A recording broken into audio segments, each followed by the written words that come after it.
भगवान ने कुब्जा पर कृपा की। बड़ी एक भगवान की प्यारी भक्त है।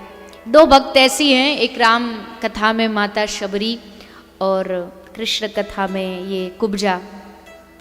इनका बड़ा भगवान से प्रगाढ़ भाव संबंध है और प्रतीक्षा भी बहुत करी है इन्होंने भगवान के एक दर्शन के प्राप्ति के लिए। पूरा जीवन व्यतीत कर दिया। कुब्जा भी उन्हीं में से थी। कुब्जा जब चलती थी तो सब लोग उससे बोलते थे, अरे देखो देखो सुंदरी जा रही है। तो कुब्जा समझ जाती थी ये हमारा मजाक उड़ा रहे, उपहास कर रहे हैं।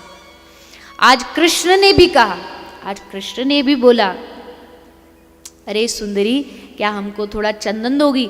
पर कुब्जा भी देखी नहीं है कौन है, पर नजर झुकी हुई। पर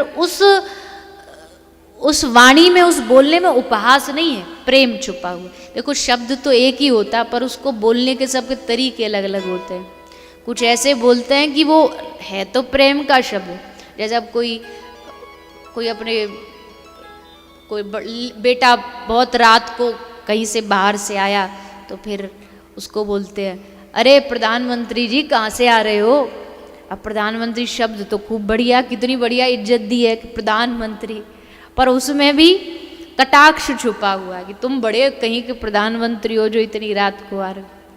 शब्द का भेद है, शब्द में प्रेम छुपा और उसी शब्द को कोई ऐसे बोलता है कि एकदम वो कांटे की तरह चुभ जाता है। तो कुब्जा ने देखा कि सुंदरी कौन बोला, कौन ऐसा आदमी है जिसने मेरा पहली बार उपहास नहीं उड़ाया, मजाक नहीं उड़ाया। दृष्टि आंखें उठा के देखी तो श्याम वर्ण के भगवान खड़े थे। बस इन्हीं की प्रतीक्षा थी कुब्जा को। भगवान ने कहा हमको चंदन दोगी।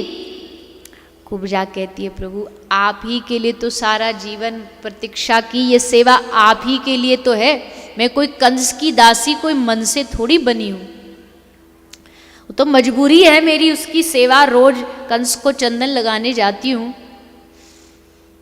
पर देखो कितनी, अब देखो हर आदमी में कुछ गुण भी तो होता है। अब चंदन कंस को लगाने रोज जाती थी, भले दैत्य था पर माथे पर चंदन लगाता था कंस। उसको पता था कि भैया देखो भगवान के लिए चंदन लगाना चाहिए, तो कुब्जा से चंदन लगवाता था। किसी एरे गहरे से कुब्जा जाती थी लगाने के लिए। कुब्जा कहती है भगवान मैं लगाती तो हूँ कंस को, पर मेरी जीवन का जो उद्देश्य है वो यही है कि कब एक दिन मेरे पास आप आएंगे और आपको मैं ये सेवा प्रदान करूँगी। तो कुब्जा ने भगवान को चंदन लगाया और भगवान ने अपना जैसे कर कमल कुब्जा से छुआ। स्पर्श करते ही कुब्जा की जो विकृति थी भगवान ने छूते ही दूर कर दिया और कुब्जा एकदम सुंदर अप्सरा जैसी सुंदर स्त्री बन गई। अब इसका भाव भी कहते हैं, कंस है अभिमानी, कुब्जा है हमारी बुद्धि। जब तक ये बुद्धि अभिमान के चरणों में सेवा करती रहेगी तब तक ये टेढ़ी ही रहेगी, ये बुद्धि टेढ़े ही काम करेगी। पर जिस दिन ये बुद्धि कृष्ण की सेवा में लग जाएगी ये टेढ़ी बुद्धि भी अपने आप सीधी हो जाएगी। इसके सारे कुबड़ सारी विकृति दूर हो जाएगी, क्योंकि अब ये बुद्धि कृष्ण सेवा में भगवत सेवा में लग गई। तो ये भाव से भगवान ने कुब्जा का उद्धार किया है।